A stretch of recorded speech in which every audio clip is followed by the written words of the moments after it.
This is a gorgeous shot and a gorgeous model.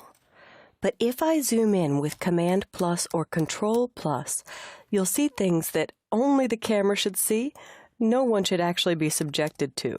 It reminds me of those magnify mirrors. I think they should be outlawed as you get older.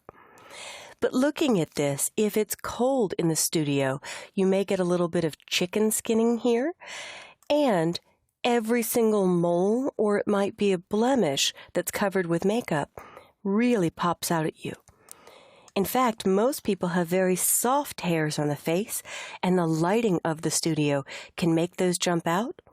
But also the sharpening of the camera that happens automatically or after the fact in Adobe Camera Raw can show every fine hair.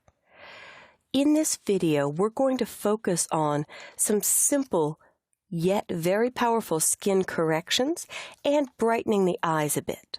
Firstly, you'll notice that her under eyes look a little bit dark. So we'll go to my favorite patch tool.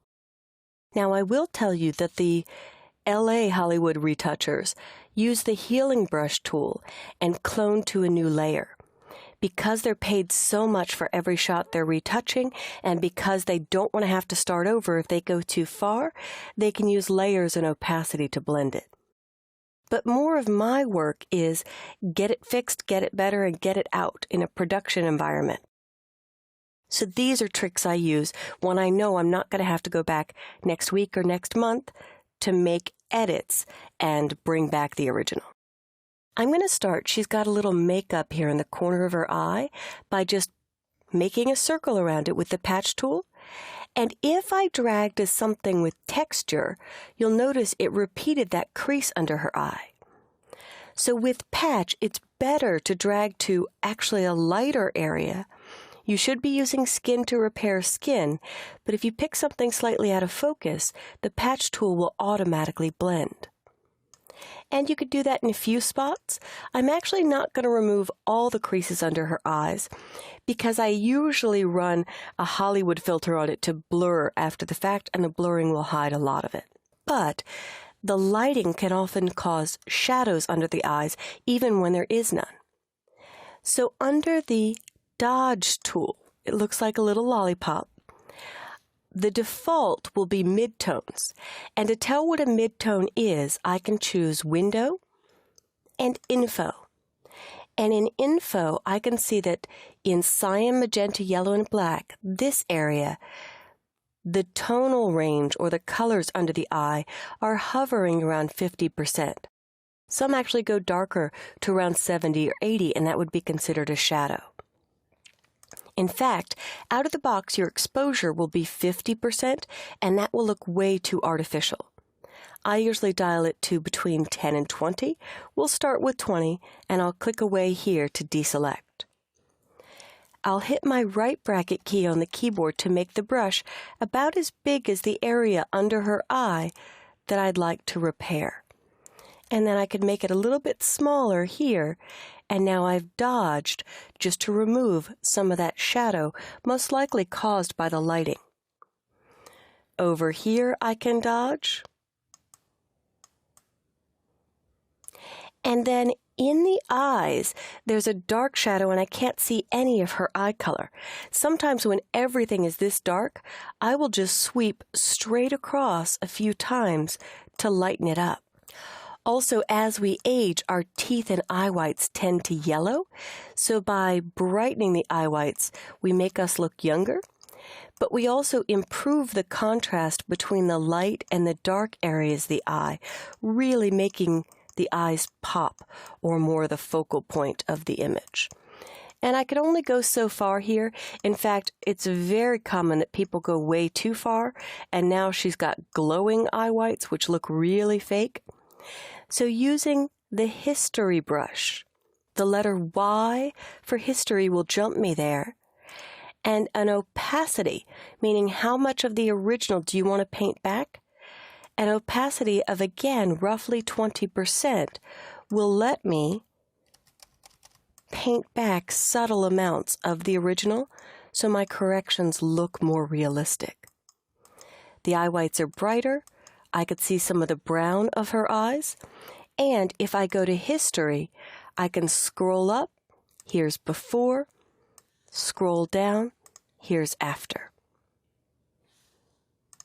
I'll collapse that, and now I'm going to do just a little bit more skin repair with the patch tool. So on the patch, I'll take any of the bumpiness, which might be moles, might be blemishes, we don't know, and remove them, but I might want to leave a little bit of dimples here. That's your call.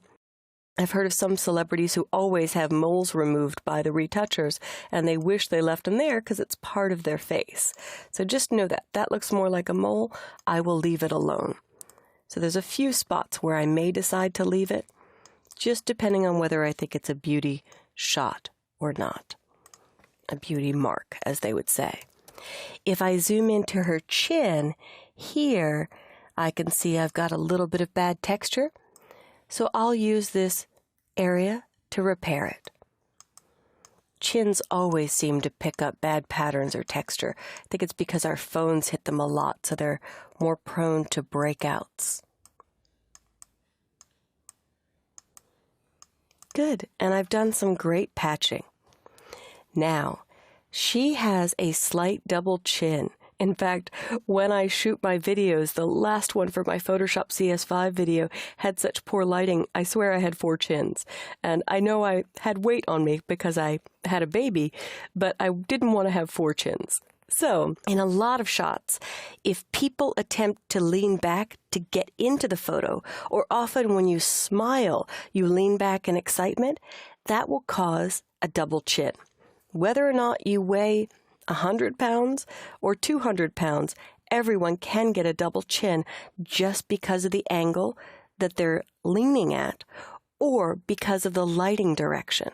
So a light from underneath will actually help hide that shadow that looks like there's a double chin when she probably has none. So here is the anti-fat, anti-double chin tool. And there are other ways, but this is one of the quickest ways. Filter, liquefy. And liquefy got radically better in CS6. It's a lot faster, and the brush size now used to have a limit of 1,500 pixels.